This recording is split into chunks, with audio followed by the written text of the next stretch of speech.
The indicator light, invented in 1914 by Sir James Indicator, has a fairly simple function of being like, yep, I'm receiving power. The device that you are powering is on.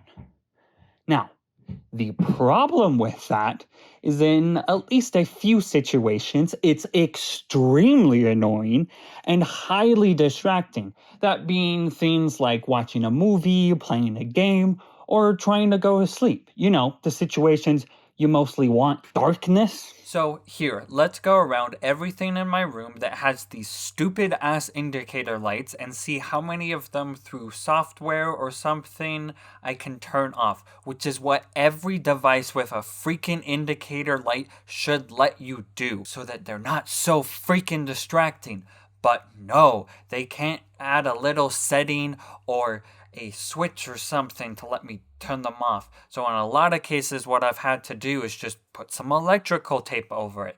And then, of course, a lot of them still bleed out somewhere, so I've had to rip the thing open and internally cover up the light. So there's these ones on my cheap subwoofers, for this one on my Blu-ray player, this one on the Apple TV that's annoying, this one on the TV itself, thank goodness there's a setting for that, along with most receivers today being able to turn off the display. There is also the remote, though, that glows in the dark, which you can't really see on camera, but just trust me. It's annoying, but I guess makes sense so you can see the buttons, but I don't really use that remote. Additionally, the TV's on as a light source. And then there's the consoles. As far as with the PS1, 4, and 5, when they're off, still technically receiving power, there's no distracting light. When it comes to the PS2 and 3 though, there's this not super bright but still annoying little red light that lets you know it's in standby mode or whatever. Then there's the controllers themselves, which here on the PS3's controller is obviously just a little player indicator, and it's a dim little red, so it's fine. PS4's controller, on the other hand, just has this multicolored one that changes based on the player, but no one knows what they are, and it's confusing. And you can at least dim it, but that's it. You cannot turn it off. And even at dim, it's still very bright. And when you're trying to play a game and this bright light is literally in your hands shining at you, it's annoying. Somewhat similar deal with the PS5 controller. It's just some lights around here, but at least with the player indicator, it's like clear dashes based on how many. But settings-wise, again, you can only dim it. It's not the absolute worst, though, because I have this light strip around my TV that attempts to match what's on screen. And although I'm able to turn off the light strip itself, when it comes to the sync box itself, it has these little indicator lights on it that I had to internally cover up because they would bleed out. So there's some on this amplifier that's for my height speakers. I internally covered them up, and I don't want to rip it open again to show you. But yeah, just because they would bleed out when just covering it up, so. There is some on this little surge protector thing as well. I'm pretty sure there's a bunch of other ones on the other power strips and stuff behind my TV stand here, but they're really hard to access. So, but at the very least, I've covered them all up. So this is a little IR guide that I use mostly to automate my Blu-ray player here. And I had internally covered it up, and then I don't know if I just didn't notice it or it became a software update, but later I discovered this little setting that would just let me turn it off, except for when it sends the IR signal, and I'm like, boom, where the fuck was this? I don't need to constantly have it on, but it's nice to have it just when it's sending the signal, so I know if it doesn't do it, it's out of range, or there's some other issue. Ho ho ho, this one really bugs me. It's a network switch that has 2 lights on every single port and a flicker too. So it's just there blinding me saying, hey, I'm receiving internet. And I'm like, I know, can you not blind me with that? And with the way it's designed, it's hard to, I've tried ripping it open, but I can't really cover up the lights without then covering up the ports too. So thankfully I've just put this little black tarp thing over it and covered it up, and that's worked fine enough, so yeah. So this here is a Dyson fan that I honestly spent way too much money on, especially since my room's bigger than the recommended square footage for it. But nevertheless, it has this little display which has some useful info, but there's a lot more you can get in the app. Thankfully though, it at least has this night mode that I can automate. And this is like completely off when it's dark because it's just really dim. It's still very visible though when it's in a heating mode, because it just has this little red guy and the little moon icon, so like that. But I usually have it cold when I'm sleeping, and when watching a movie, I mostly just have it off more due to volume than anything else. This one here on my computer, which is not only expensive, but I spent the last of some of my money on it, so I definitely didn't want to internally cover it up. Thankfully, this piece of tape covers it up and it doesn't bleed out anywhere. It doesn't look quite as aesthetically appealing, I guess. It is a little annoying, though, because Apple, you're a $1 trillion company. Why can't you design one setting in software to allow me to turn off the freaking light? I have this little one on my speakers, which I've tried covering up, but it's this big ring light thing. So ultimately what I've done is just use a smart plug, which of course has an indicator light of its own, but it does turn off when the plug does, so that's good. Right under my monitor here is this little one. It's really annoying, and it doesn't matter that much because it's like, if the monitor doesn't work, then I don't know, I guess at least you'd be like, well, it's at least receiving power. So, I don't know. There's this one here on my Snowball microphone. Thankfully, I got this pop filter that covers it up. Used to be one here on this USB hub. Simply covering it up, it would bleed out on the side. So I ripped it open, but it was hard to access and cover up the LED. But what I could do was cut one of the legs of the LED and completely disconnect it. So that's what I did, and I felt like it was worth it because this is plugged in and powered all of the time, so it'd be really annoying otherwise. There's this one on the hard drive reader for my Atomos, but thankfully you can just easily cover that one up. There were some on these hard drives that I had to internally cover up because they would bleed out. And there's this one on my hard drive I use for archival storage, but simply can cover that one up. There's this headphone stand that my brother wasn't using anymore, so he gave it to me. I don't really use any of the features of plugging it in, so I usually just have it unplugged. So this here is a little box that converts a Google Voice number into an actual landline number.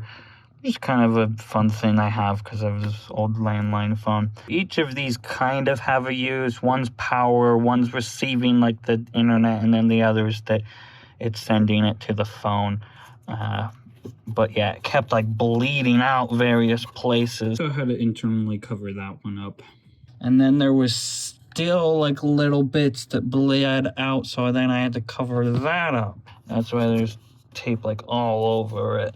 This is, of course, another power strip. I have another network switch here, but it's shoved under my desk, so that kind of covers it. This here is a disc printer that's normally $1,500, but I got for free from a video store I used to work at before they unfortunately shut down. And it's got this very bright blue light. There's a bunch of other little ones on here. I've tried internally covering it up and just haven't been able to get it in a way that doesn't bleed out. I almost feel like I have to disconnect the LED. But I don't really use it a ton. It's also very noisy too, so normally it's just unplugged. Then I just got a normal printer here with power. I think that's a like network status. And then this one is if there's like no paper, it's kind of just an error resume printing thing or something. My old iMac, there's this little hub that nicely mounts underneath it that has this little indicator light that bleeds into the other ones. There's this old sound blaster that I used to use that obviously has got one right there. And also my mouse does have it. I've set up a thing to obviously turn it off, which I only really use this mouse because my Magic Mouse kept disconnecting. I also do use the default keyboard, so fight me. At the least, it's not a butterfly keyboard, though. Much older than that, though, I do have this eMac that's got this guy. It's obviously very old, and I do not use it a ton. It's kind of more so a prop in a lot of cases than anything else. Or on the occasional time we want to play a really old game that only happens to work on this. I've got these various chargers for PlayStation controllers in my Vita, and obviously any charging indicator has the purpose of letting you know that it's charging. It'd be nice if it was a much dimmer color than this very bright green that's super annoying in the middle of the night. Or, better yet, turn off entirely like the PS5 controller does here. Once it's fully charged, the lights are off. Remarkable. But anyways, what I've done then, especially since they're here most of the time, is just put in a smart plug. And of course, that has its own indicator light. But when the plug goes off, the light goes off. Additionally, it's buried under this, which I put a shelf over. There's also, of course, another freaking light on the power strip. You know, the thing that's like, hey, the thing that's delivering power to everything is receiving power. And I'm like, great. If they weren't receiving power, then yeah, maybe I'd look at you. I don't really need this light to, yeah. But anyways, those all just get buried and covered by this shelf. So it's not too bad. Got some handhelds here, which of course have indicator lights, which is relatively fine because it lets you know if the battery's draining or not, if the thing's still on, so there's that. But nevertheless, this little guy is a charging indicator for my camera, but I can of course just turn it on and then see that the little battery icon is charging, so it's not that big of a deal though. There's this one here on my shotgun microphone, which when it's blue like this just means it's receiving phantom power from XLR, but what's annoying is that when it's no longer receiving that phantom power, it turns to this green, just meaning it's battery powered. So I often forget that that happens, of it just defaulting to being battery powered. So I'll take everything down and then not realize that the mic's still on until I go to sleep and see this little green light blaring around. This guy, on the other hand, is a power supply for my little Atmos or the battery chargers for it. And it has this little light, but both of these have their own indicator lights. So why do I need a light to know that the power supply is receiving power? Makes no sense. Obviously, though, on this charger, though, too, it has practical use by telling me how fully charged it is. I wish there was a different way, but it's fine, especially since once it's done, I'll just unplug it usually. These are the two little indicator lights on the Atmos that I was talking about. Obviously, I'm usually only using this when I'm filming something, so these little lights don't make that big of a deal because I'm not gonna record in pitch black darkness, obviously. So I live in the garage, and there's this little laser thing just to know if anything's in the way of the door. And there's this really annoying green one that's just a power indicator, but then there's this little red one to let you know if something's cutting the beam or if it's lined up. So that one's fine because it's a dimmer color and it has relatively practical use, but this green one I obviously cover up. And where the red one is and where this is in my room, a lot of other things kind of cover it up, so it's not terribly distracting.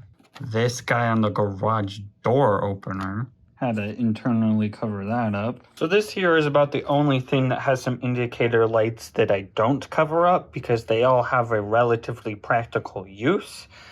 There's this one here that's for heating. There's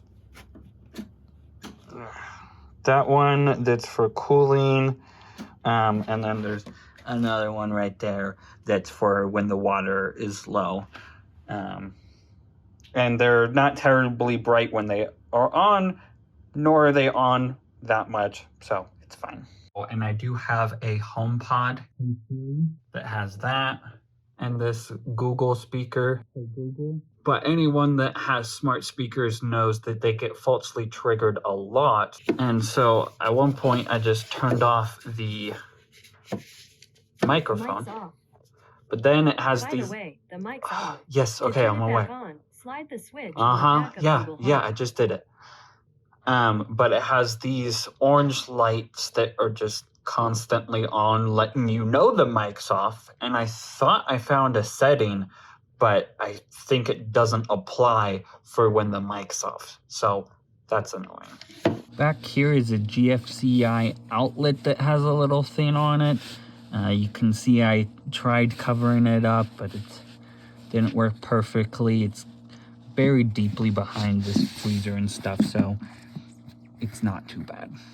Oh, and at least with this part, I can turn it off, but there is still this little pinhole thing that's a bright white light that's really annoying. And that's, of course, just what's in my room. I haven't really bothered much elsewhere, but otherwise... Got another one of the little IR guys in our living room, and got another Apple TV here with that little thing. It's so annoying. There's this guy, and yet another one of these. This one on this computer, this one on this hard drive, this one on this printer, this one on this keyboard, this one on our router, GameCube power supply, Wii U, this charger thing, this older amplifier that I can only dim, this one on this older TV I can't find a setting for, and yet another freaking power strip, this Blu-ray player, and VCR, this light switch, this light switch, this light switch, these two, and this light switch. They all pretty much are on when the lights are on, plus there's settings, so it doesn't matter that much. And then there's, of course, various ones in siblings' rooms and such I'm not going to bother with showing. Well, in conclusion, out of what I've bothered with, about 20% can be turned off via software, and about 53% have software, meaning there's likely some setting they can implement so I can turn it off. And although some indicator lights serve more than just power function, I feel every one that is just power should be completely abolished, or at the very least, have some way or another to allow me to turn it off. EU, help me out? Anyways, that's just my opinion. Although, there are no controversial opinions, except everyone that's not mine. Okay, well, peace out.